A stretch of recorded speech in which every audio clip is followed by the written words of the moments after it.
Hello, and welcome back to another update. In this one, we'll be covering the latest developments throughout the front line, with the latest news being that the Russian counterattack by Verbove has yielded results, as the Russian forces managed to capture some forest patches here to the southwest of Verbove, as well as in the western direction of it, recapturing some of the trenches here to the west of Verbove.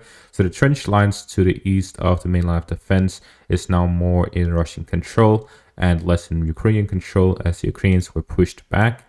The gray zone is extended as well, with the Ukrainians only holding a slight bit under their control, while most of the forces they had were pushed back, and the majority of the trenches under Russian control. A small part is in the gray zone, and an even smaller part is under Ukrainian control.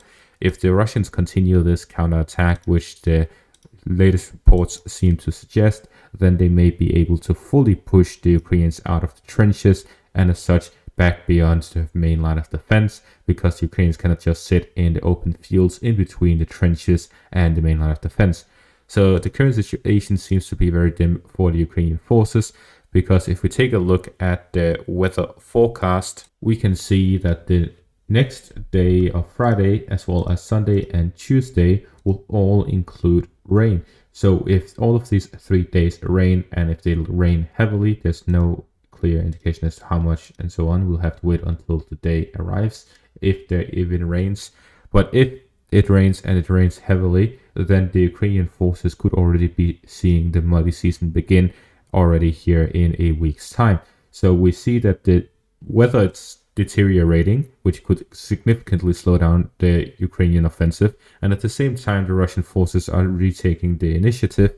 So this could be the Russian attempt to retake the initiative and clear some of these Ukrainian positions to push them back to the fields prior to the rainy season and the muddy season beginning, because if the Russian forces are able to push the Ukrainian forces away from the trenches here to the west of Verbove and to recapture Robotyne, then the Ukrainian forces would be stuck in the mud all the way back to Novodanilivka here in the north. So the Ukrainian offensive could be completely without results here in the Robotyne direction if the Russians launch a counterattack and recapture Robotyne. So we may see a Russian attempt to do so, as the rainy season seems to be beginning this week and in the next week.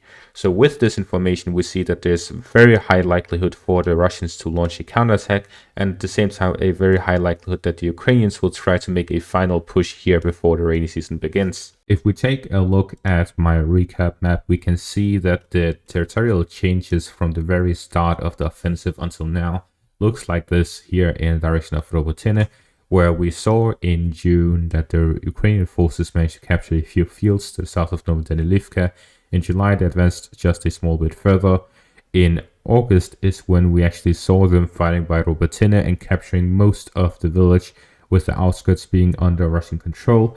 And then in September, we saw them fully capture Robotyne and breach the Russian main defensive line here in the direction of Verbove. However, they have been stuck there since then, fighting over the trenches here to the west of Verbove, and now we're seeing the Russian forces counterattack in this direction.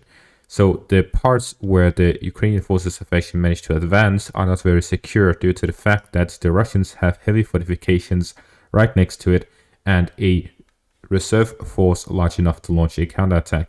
So the Russian forces are ready to attempt such a counterattack, while the Ukrainian forces have committed most of their own strategic reserves, which decreases their ability to actually respond to such a counterattack, especially if the Russians launch multiple counterattacks in multiple directions. According to a meeting held by the general staff of the Russian army today, they claim that they have 9 regiments in reserve throughout the front line. So 9 regiments in reserve, that's about 36,000 troops.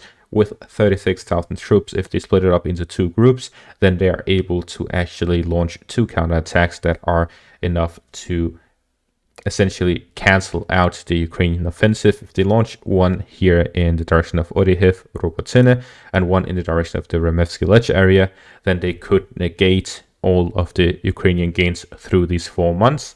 The reason for this is when the Ukrainian forces had to push through, they had to push through Russian fortifications and huge areas of minefields and all of these things, which are all destroyed by now. The Russians would just have to break the Ukrainian line, and as such, they would be able to push them out of Robotyne. And if they push them out of Robotyne, then the whole gain area of the Ukrainian forces will just be lost in a matter of days.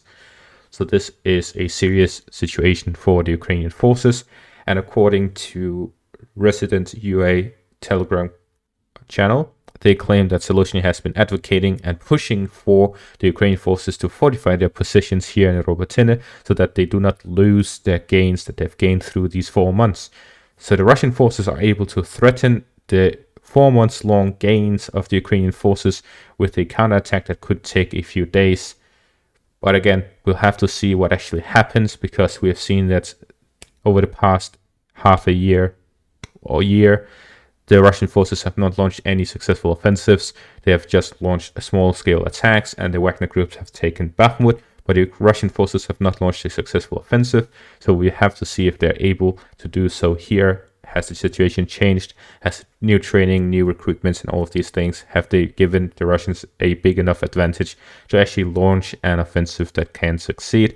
Or are we seeing the end of successful offensives in this war? Time will tell. And if we take a look at the direction of the Remevsky Ledge area, we see that through October so far, the first 4 to 5 days, the Russian forces have counterattacked in the direction of Uroshaine and in the direction of Periodne, where they've managed to advance a slight bit. According to the latest information by Remy, we see that the Russian forces have actually managed to advance further in these directions.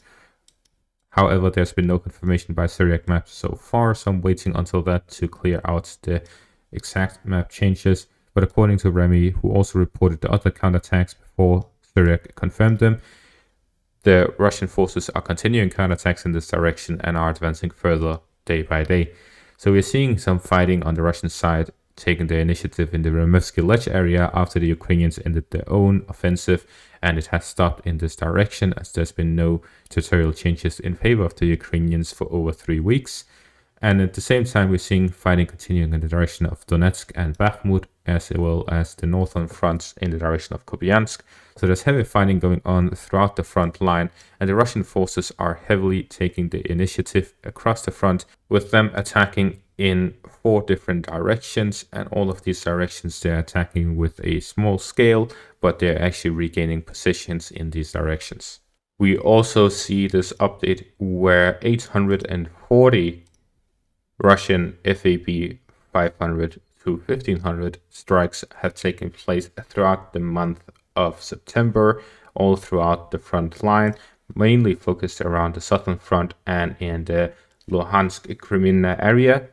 But we have also seen them in the northern parts and eastern parts of the front, as well as in the direction of Kherson. So we're seeing these airstrikes taking place all across the front line, and 840 strikes is a significant increase from the start of the war. So the Russian Air Force has also developed, although they've had 100 airplane losses.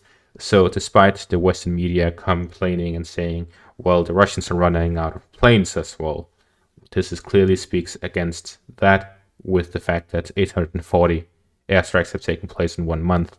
That is an average of 28 strikes a day throughout the months of September. So with all of these changes, we see that the initiative is going in Russian favor.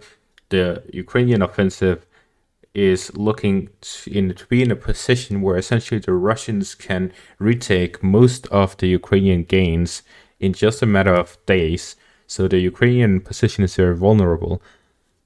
Generally, the situation doesn't look good for the Ukrainians. I know I say this basically every video, but the situation is just that terrible, and they are doing nothing to improve it. They just continue mindlessly trying to achieve something with this offensive when it has already been lost.